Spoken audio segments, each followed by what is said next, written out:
Yan po, napahilig magluto ng sopas. Lagyan natin yan ng star margarine. Haluin po natin yan. Lagyan po natin ang bawang at sibuyas. Madali ang luto po yan. Nagustuhan lamang po. Papupulahin po natin yan. Yan. Luto po natin ang chicken wings. Yan. Luto natin siya ng patis. Minta. Yan po, hulog naman natin yung atay. Yan. Takliban po natin. Luto ng manok at atay, hulog naman natin yung carrots. Luto po at ating tatakluban yan. Yan. Luto na, lagyan naman natin yan ng sabaw hanggang sa kumulo. Kumukulo na, hulog natin yung pasta. 250 grams lamang po yan. Halulaan po natin ng konti yan. At hulog ko na rin yung hotdog.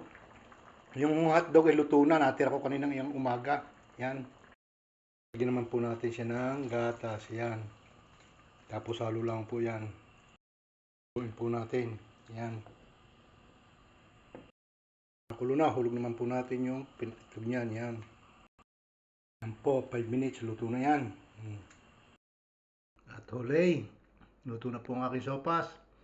Thank you po for watching and God bless po sa ating lahat. Buon appetito po.